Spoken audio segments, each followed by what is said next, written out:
Hey, welcome to the Health of the Hashimoto's podcast. Today's episode is about the 5 types of stress. We are surrounded by stress. There's always stress. In fact, as I was preparing to record this, I hit record and GarageBand looked so funny on my Mac. It's still funny. I hope it sounds okay. I have spent several hours trying to troubleshoot and I cannot figure out what went different. I know that it did this once before and it magically fixed itself.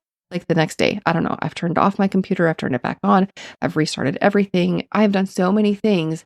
So it's a little ironic that today's topic is stress. Before we talk about stress, I want to invite you into the app. It is available for you, and I am so excited to watch people come into the app, start conversations, and go through the free mini course that you will find in there. So in the app, you're going to find a supportive community.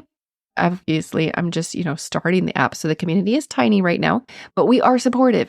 There's a supportive community. We're going to be there for you every step of the way. And also, you can binge the free mini course. It is called Hashimoto's Decoded, and you're going to learn, what causes Hashimoto's and why you might have Hashimoto's. You're going to finish that mini course with clear steps to regain control of your health. And there's also my full course, which is the Holistic Hashimoto's course. That is also within the app. And that's going to help you as you grapple with, fatigue, brain fog, weight struggles, all the different things of Hashimoto's. I'm going to give you a solution so that you can take steps to get back to who you used to be. I hear that all the time. I don't recognize who I am, or I just want to be like me again, or I'm not showing up like me. We all know who we used to be and who we are inside, and we want to reflect that with our actions and what we look like too. So the Holistic Hashimoto's course is going to help you uncover your autoimmune root causes, and you will take clear, simple, and sustainable steps so that you can regain your energy and you can feel like yourself again. That's what we want. I got a message today from somebody, and she was citing different experts in the Hashimoto's world online and saying that everybody has a course and everybody seems to have different recommendations and they contradict each other and they're overwhelming. And I absolutely understand. In fact, that's one of the reasons why I struggled in the beginning, or even before I got thyroid problems, because everything was so confusing, even just thyroid related. And then you get into Hashimoto's and what to do about it. And there's all these different, experts who are giving you absolutely contradictory advice. And I was so confused and I was so overwhelmed. And actually, that's why I made this course, the Holistic Hashimoto's course, because of all of that. Now, in my 17 years in the emergency department, I have worked with probably hundreds of doctors. I could count them, but I'm not going to, because I worked in, I don't know, like 4 or 5 different states and a whole bunch of different ERs. I worked with a whole lot of doctors. Nurses are patient educators. The doctor is there to diagnose. And yes, the doctor is going to give you some advice on what to do. But nurses are really there to help you put things into practice, to figure out how this is going to work in real life. We are here to educate you about your disease, about the treatment plan, about lifestyle things that you can do. Nurses are educators. We are also patient advocates. We really want our patients to be able to do what's best for them. And in 17 years of ER experience, I worked with some doctors. Some doctors, well, they're human. So you have some really good ones and you have some really bad ones. And some doctors would give really horrible advice. I worked with one doctor and I would not trust her with anybody. Like, she was really bad. And so you had to be really careful to make sure that what she was saying was not going to harm the patient, and then make sure that the nurses did a lot of education so that the patients knew exactly what to do and find healing and hope and lifestyle change and do the right things. I also want to say I worked with a ton of fantastic doctors that I still will talk to and ask things, and a lot of doctors that I consider my friends. You make some good relationships, but not everybody thinks the same way. And so it is our job as patients, as Hashimoto's patients, to look at the data and to figure out what works for us, because every single person is unique. You are a bio individual. Your path to where you are now and to where you're going forward, it's not the same as anybody else. You are unique. And so your path, what you choose to do, is going to differ from somebody. And so that's why when I look at all the experts online, I evaluated them. I did not go through any programs, because just by looking at the advice, I knew that I was going to start this podcast, and I didn't want to like accidentally give you somebody else's program because I had been there. I read a ton of books. I read a ton of literature and research. I have listened to a lot of interviews and documentaries. I have done so much research into thyroid stuff, into Hashimoto's, into autoimmune. And I can tell you that a lot of the top experts have really good advice. And a lot of the top experts really do contradict each other. And so that is why I created the Holistic Hashimoto's course, so that you can figure out what you need to do. It's not following somebody else's protocol. It's looking at, okay, here's what's going on, and here are some things that can address that exact issue. What is going to work for you? That's what I do as a nurse. I empower you to make the best decision for you. So yes, in the Holistic Hashimoto's course, I'm going to lead you by the hand so that you can take the right steps. I'm going to give you the right steps, but you get to decide what exactly fits. So that Holistic Hashimoto's course is in the app. You're going to be able to find the app on the Apple App Store. It is called Health with Hashimoto's. It has the logo of the flower with the 5 different colored petals and the purple butterfly in the middle. On an Android device, I'm sorry, that one is not available as the standalone app yet. So head down to the show notes and there's a get the app link, and I will take you through the backdoor routes to get the app on an Android device. I'm so excited to welcome you to the app. All right. So the 5-petaled flower, that is my logo for a reason, and it pertains to stress because those 5 petals stand for the 5 different areas of the whole you. You are a whole person: body, mind, spirit. Those are 3 of the petals. The other 2 petals are diet and environment. They all come together to make up the whole. When you look at a flower and one of the petals is torn or weak or withered, it affects the whole flower, right? You look at that flower and you're like, whoa, something's wrong. Well, it's the same thing with you.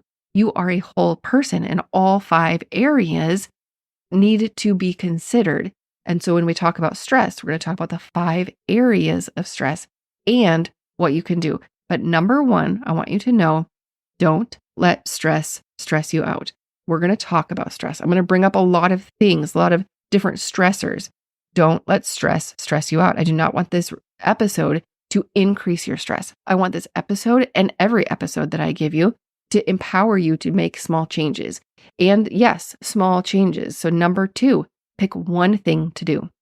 Number 1, don't stress out about your stress. Number 2, pick one thing to do. When you make changes that are simple, then you're going to be able to implement them. If they're too complex, then they're too hard. The roadblocks come up. And you want to make changes that are sustainable, because if you start a change and then you just can't sustain it, then sometimes it's almost just a waste of your time, right? All right, so as we go forward, remember those 2 things. Number 1, don't let stress you out. And number 2, pick one thing to do. Not, I'm going to give you more than 5 because we're going to go through 5 different areas.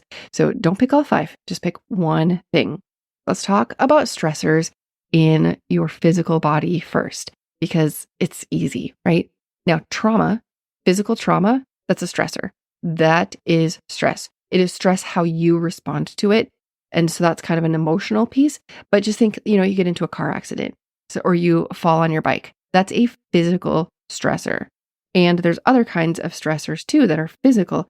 How about, how much sleep do you get? Are you chronically short on sleep? That is a physical stressor, and it can lead to a lot of problems. Or how about exercise? Do you go on a gentle walk every day? That is not really a stressor for your body. If you do a HIIT workout where it's high intensity interval training, that's HIIT, that high intensity is a stressor. And for some people, that stressor can be too much. It can be too intense, and it can send you into a Hashimoto's flare. For other people, it is a short enough in duration, that interval part, that their body needs or loves that stressor, and it actually helps them be healthier. You have to know what works for you. For a lot of people who do not have Hashimoto's or autoimmune problems, HIIT workouts are awesome. Get your heart rate up, build the stress, and your body can respond to it. For people who have an autoimmune problem, sometimes that kind of stress is too much. And your body is like, whoa, I didn't like that. I'm going to have a little flare right now. So sorry. Or does your body say sorry? I don't know. Mine, I feel like it doesn't when I have a flare. So there are different kinds of physical stressors. Now, a lot of those same physical stressors bleed over into the mental or the emotional component of the whole you. Think of, that car accident. That is stressful emotionally. Now, every time you go near that spot or into that scenario, then you're going to tense up a little PTSD. That is an emotional trauma. Trauma is a trigger for autoimmune problems. I don't know if you have seen the book. It's fairly new. It's called The Autoimmune Cure, and it is all about trauma. One of the statistics she says in the book is that 80% of patients with autoimmune disease have experienced a significant emotional stress before the disease onset. Sometimes it is right before the disease onset, it is the exact trigger, and sometimes it's an earlier cause. So there is definitely a link, and she goes through it in this book. I don't completely recommend this book. It goes through a lot of things that I'm not comfortable recommending, like psychedelics and reliving that trauma. Obviously, if you're going to do that, you're going to want to work with somebody very, very, very experienced. Do not do that on your own. But one interesting thing I found in this book, she talks about the PINE system, PINE, which stands for psycho, immune, neuro, endocrine system. And she links those. She said there is a link between them. So psycho, your brain or your emotions, immune, obviously you know what your immune system is, your neuro, that is your physical nerves, and then your endocrine, all of your chemical signals. And thyroid stuff and Hashimoto's is directly like all of those things. It is very much related to that PINE system. She says the PINE system illustrates the way you respond to your environment. It's the scientific area of study that investigates the bidirectional communication between the mind and its functions, the immune system, the nervous system, the endocrine system, and how they all connect to physical, mental, and spiritual health. You can consider the PINE to be your stress response system. Some of us have a very sensitive PINE system, others less so. And so sometimes when you have that physical trauma response or a physical traumatic event, you have a lot of emotional trauma and sometimes not as much. And there's a lot of different factors that go into that. But know that you are connected. You cannot take something and just say it was just physical or it was just emotional. Everything is connected. And then also there's spiritual stress. I did an entire episode about spiritual stress. That is episode 40. When you're looking at spiritual stress, things like shame, things like guilt, even loneliness, those are spiritual stressors. They fall into that realm. And again, some of them are going to go into the emotional, and some of them might even go into the physical. And then all of those different things, they impact how you eat. So then you have dietary stress as well. Your stress in the diet area is number one, how, as a response to what's going on in the other areas. Of course, we all know stress eating. And then there's also the stressors of how you eat. So are you eating a lot of processed foods? That's a stressor on your body. Or are you eating a lot of veggies? Veggies help your body to detox. They help you with that stress response. So they are helping instead of hurting, while processed foods are going to do more stress to you. And then, of course, there's the stress of what do I eat? What do I feed my family? And that, it comes up every single day. So if you're going to want to decrease that, have you tried a meal plan? Yes, Esther, I have tried a meal plan. Talking to myself. When I have a meal plan, things go a lot easier. I just don't usually make them. And then every day, like at supper time, I'm like, oh my goodness, what am I going to make for supper? I should have started 2 hours ago. It's a thing. Is it a thing for you too? It's a stressor. There are stressors all around us. And then that brings me to the fifth part of the whole you, which is the environment. There are different parts of the environment that are stressful. You can think of indoors, in your house, the air quality. We have a lot more pollutants in our indoors than outdoors, if you look at the statistics. And then you look at the clutter. I have an episode about clutter and how that is a stressor. That's episode 33 with Emily McDermott. She has a podcast and she was so helpful on this podcast as she helped us figure out, how clutter can be a stressor. And of course, stressors are triggers for Hashimoto's. So inside your home environment, there's clutter, there's the air quality, there's chemicals. Also outside, and you get some chemicals outside. There's a lot of stressors in the environment outside, and nature is a de-stressor. It's like the anti-stress. If you want to be healthier, get out in nature. In fact, going out in nature, preferably nature, but outside in general, or if like bare minimum, go for a walk for 20 minutes, even on a treadmill. But the more green you get in nature, like trees and stuff, they put off chemicals, and you're going to have huge benefits if you go out in nature and walk. But a 20-minute walk is more effective for a lot of mental health stuff than the drugs that they give you. And you can look that one up on Google. Scholar.google.com. I think that's Scholar Google.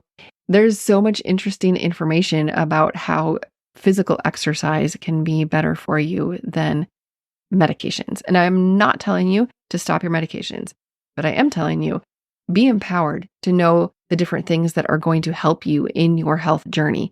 And taking a walk every day is super powerful.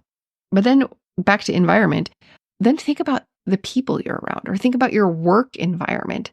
There's so many different aspects we can think about for environment and different aspects of stress. So I've covered a lot of different stressors, a lot of different areas. We talked about body, mind, spirit, diet, environment. And in each one of those, there are stressors. Some of them I helped you identify, some of them that you probably can think of that I didn't mention. But for each one of those, let's think of, how can I lower that, or how can I move through it? Sometimes it's taking a deep breath with your belly instead of your shoulders, and that's going to help you to lower your stress. Sometimes it's making a change. Like I said, meals, that stresses me out every evening because I'm like, oh shoot, I should have done that. Well, what if I took 10, 15, 20 minutes on a weekend and planned my meals for the week? I can still have the flexibility to change them, but at least I'm not starting from scratch. So that would be something that I can do to lower that stressor. What is something simple that you can do to lower the stress? Again, going back to what I said at the beginning, number one, don't let stress you out. And number two, pick just one thing to do, just one, and implement it. And after you get that under your belt and is like going smoothly, then add another thing to do, because we don't want to get more stressed in trying to lower our stress. That would be counterproductive. So what can you do today to lower your stress? In the last episode, if you haven't listened to it, go take a listen and implement that one routine, because it lowers your stress. It lowers your cortisol, that's your stress hormone. It increases your dopamine, which is like your happiness hormone. If you want to do just one thing, head back to that episode and listen to it. One thing I mentioned in that episode is turning off your phone. But if you want to lower stress overall, let's unplug from social media and from the news for a while. I do not know what this next however many months is going to entail between now and the election and then the inauguration. It's already so divisive on both sides. Everybody seems upset. So I feel like the closer and closer we get to the election, the more and more stress there's going to be in the news and on social media. So if you want to unplug from stress, unplug from social media and the news. You knowing about it is not going to change what happens. Now, do I want you to be able to make an informed decision about politics? Absolutely. Get some information, figure out what is important to you, and then vote on those issues. But you don't have to be immersed in the stress of hearing the news all the time. whether it's on social media or whether it's via some other news source. But whatever it is for you, figure out one thing that you can do today to lower your stress. This podcast is for informational and educational purposes only. Please discuss any concerns and plans with your trusted healthcare professional. If you found this episode helpful, would you please share it with a friend? I will see you next week on the Health with Hashimoto's podcast.